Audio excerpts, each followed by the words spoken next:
Quien quizá mejor expresó este garrón con sutileza fue la periodista militante Julia Mengolini en una entrevista en La Caja Negra. Escucha.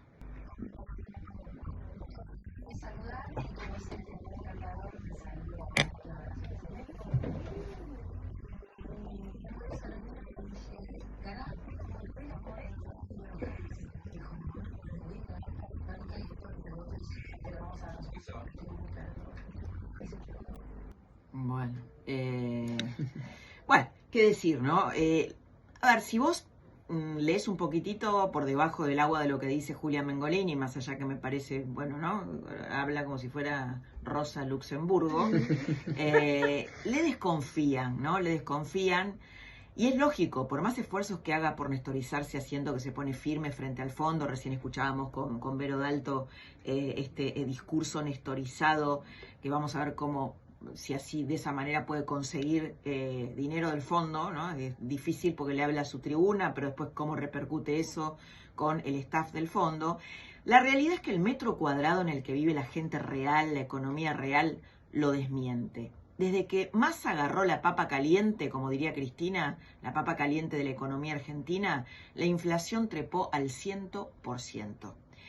Los intendentes del conurbano, que son un termómetro, así como la justicia también es un termómetro para medir la política, los intendentes del conurbano son un termómetro para medir cómo vienen las encuestas y cómo viene Massa, ¿no?, en el conurbano. Las encuestas lo dan más cerca del 20% que del 25% en la tierra de Cristina Kirchner. Lo que dicen los intendentes es: Massa no arranca en el territorio que define las elecciones en la Argentina. Los intendentes no tienen piedad, ¿no? Siempre miran su propio interés. Hablamos de los intendentes del peronismo, como ya lo hicieron tantas veces en la historia de la democracia, y están dispuestos a repartir tijeras, Verito Dalto, tijeras, para impulsar a la gente a que corte boleta y a tirarlo a Massa por la ventana, metafóricamente hablando, y salvarse ellos. Lo hicieron muchas veces y no van a dudar en hacerlo si Massa no arranca. Massa, un sapo difícil de tragar. El dólar blue llegó ayer a 522 pesos. Ayer también, Vero, las acciones de las empresas argentinas que cotizan en Nueva York, que venían ganando, se desplomaron. Sí. ¿Es correcto? ¿Será por la falta de definición del acuerdo con el fondo y la carencia de reservas? Sí, hay como una desconfianza, una incertidumbre. La suba del blue acompaña la inflación del 6%. Veníamos en una suerte de paz cambiaria que conocimos esta semana, el índice de inflación, y que el gobierno festeja como si fuera un gol, Parmo. Mira, tu territorio. 6% de inflación. Obviamente festeja por su desaceleración, que sí es obvio, es una buena noticia, no es para festejar, pero bueno, por suerte es una desaceleración. Vamos a ver qué pasa si sigue y seguimos sin dólares, pero bueno, sigue siendo un número realmente trágico, sobre todo para los que menos tienen, los más vulnerables. En apenas 5 días hábiles, el dólar trepó de 4.92 a 522. ¿Y sabes qué? En la Argentina hay una relación directa entre la suba del dólar y la baja en la imagen del gobierno. ¿Sabían esto? Hay una relación directa. Sube el dólar, baja la imagen del gobierno. La que mejor conoce esta relación directa es Cristina Kirchner. Por eso está desesperada. Massa aprendió a panquequear y a manipular ¿saben con quién? ¿Con quién? Con Néstor Kirchner. Esa fue su gran escuela. Esta semana, su candidato a vicepresidente, que siempre lo consideró un hombre de derecha, hablamos de Agustín Rossi, naturalizó que Massa es un mentiroso. ¿No me crees? Escucha.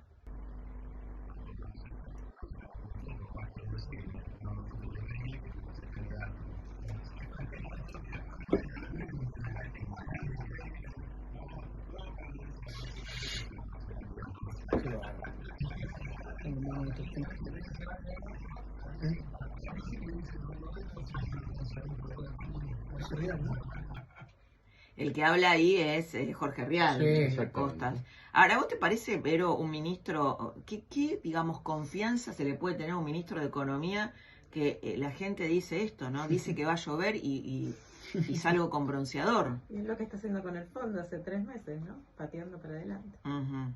Bueno, el típico argento es Massa, ¿no? Que es distinto al argentino. El argento es ese que manipula, que busca una ventaja, que viola la ley, que busca un contacto, entre comillas, para conseguir por izquierda algún beneficio sin hacer la fila, la trampa, la vivada, cumplo la ley solo si me conviene, y si no le evado. Pero esa cultura de que la ley no importa, ¿está solo en la dirigencia? O si somos honestos, está en nosotros, en la propia sociedad. ¿Qué pensás, Parmo? ¿Está en nosotros o está en la dirigencia? En la dirigencia. ¿Solamente? Sí, en todo. La vivada. En todo, La la vivada, vivada, sí. claro, la vivada argentina también. Pero ellos deben ser más creíbles también. Ayer, mira, se cumplieron 3 años de la fiesta clandestina en Olivos. El cumpleaños Sí, de hoy. la querida Fabiola en plena El Día cuarentena. Nacional del HDP. Qué vergüenza, El ¿eh? día- Sí, claro. Qué El Día vergüenza. Nacional del HDP. Qué vergüenza, realmente, ¿no? En plena cuarentena estricta, cuando el presidente de los argentinos, Alberto Fernández, violó su propia norma, la que él mismo había impuesto. Algunos se enojarán, pero la verdad es que el problema cultural de no respetar la ley ¿es solo de Alberto Fernández o es de la argentinidad que él representa?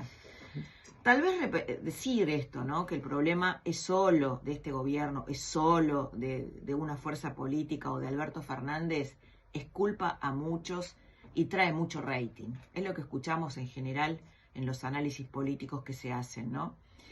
Pero obviamente a nadie le gusta revisarse, pero si nosotros no nos revisamos como sociedad, vamos a seguir generando versiones de argentos, los Sergio Massa de la vida, los Néstor Kirchner de la vida.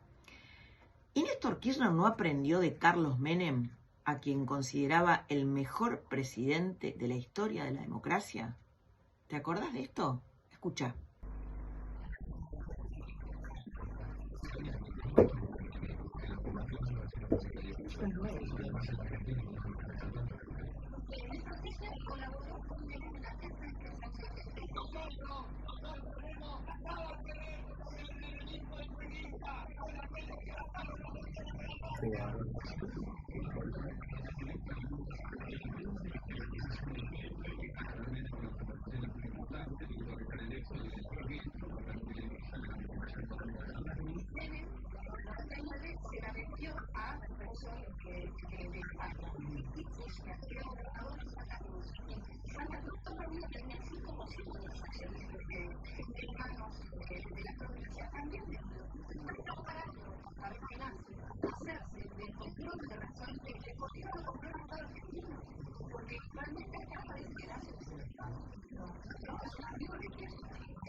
Son terribles.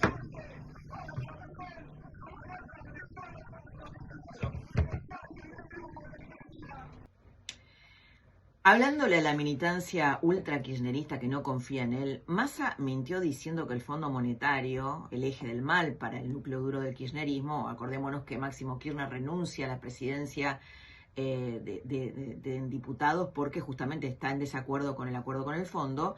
Bueno, mintió diciendo que le había el fondo prohibido concretar a la Argentina la obra de un gasoducto que nos iba a hacer ahorrar muchos dólares, el gasoducto que se inauguró el otro día. Bueno, el propio fondo lo desmintió en un documento público donde dijo todo lo contrario, que el fondo que para el fondo el gasoducto era una prioridad en la Argentina. Sí. En un documento público, ¿no? Que, bueno, cuando el fondo hace las revisiones de cómo están las cuentas en la Argentina, hizo esta... no es común que haga este tipo de aclaraciones, o sí. En realidad es en el staff report, que es donde en los reportes técnicos, ahí detalla que el gasoducto es útil, o sea, es algo que Argentina tenía que hacer. Bien, bueno, Massa dijo todo lo contrario. Después dijo que los economistas de la oposición quisieron boicotear ante el fondo un posible acuerdo con la Argentina. Por eso, otra más. Otro golazo. Bueno, el sentido común también, viste, vos escuchás y decís, pero ¿podrán tener tanto poder, no sé, Luciano Laspina, Martín Lustó, Hernán Lacunza, que llaman al fondo y le dicen, che, no no les des nada a la Argentina y el fondo les hace caso. O sea, no resiste mucho análisis, o como ¿no? dijo Fernando Bravo, decir el nombre. ¿Quién fue? Claro, exactamente, sí, sí. Sí, sí, pero además esto, ¿no? De qué poderoso es la oposición, ¿no? Obviamente entiendo que el fondo debe hablar con El un fondo habla con montón todo de el mundo, integrantes, hasta con la ¿no? CGT, habla Claro, con todo el ahora de mundo. ahí hacerle caso a lo que diga Martín Tetaz me parece un delirio, ¿no? Bueno, teniendo en cuenta el historial de Sergio Massa, no parece muy verosímil lo que dice. Después de esforzarse muchos días en sostener lo insostenible, Franco Rinaldi, cabeza de lista de los legisladores porteños, renunció a su candidatura por sus videos con una fuerte carga homofóbica, racista, antisemita, machista. Lanza llamas, dijo Rinaldi en su performance, entre comillas, que era la solución para el barrio 31. Y acá, de nuevo, te pregunto, ¿es Rinaldi el único villano de esta película o una parte de la sociedad piensa, una parte digo, ¿no? Cosas similares a las que él expresó en su stand-up? ¿Por qué te pregunto esto? Porque hay una encuesta de Pulsar, un instituto de la UBA, que organizó una encuesta donde explora las creencias de los argentinos. La encuesta consultó si existe discriminación en la Argentina. El 73% respondió que sí. ¿Y cuáles serían las causas de esa discriminación? Al tope de las causas, en la encuesta de Pulsar, figura la pobreza. Es decir, la discriminación por el lugar donde naciste. Eso está en la sociedad, no solo en el candidato de Jorge Macri, que, por cierto, se sometió a un desgaste fuerte, ¿no? Al acompañar a Franco Rinaldi en la televisión, estar ahí. Muchos critican, incluso internamente dentro de Juntos por el Cambio, que él haya tenido que dar la cara frente a cosas tan sensibles, ¿no? Sobre las que, bueno, la verdad que no, jamás habría que hacer humor como nadie podría hacer humor sobre el Holocausto, por ejemplo, ¿no? Y Jorge Macri puso la cara ahí. Revisar nuestras creencias es sanar la Argentina del futuro.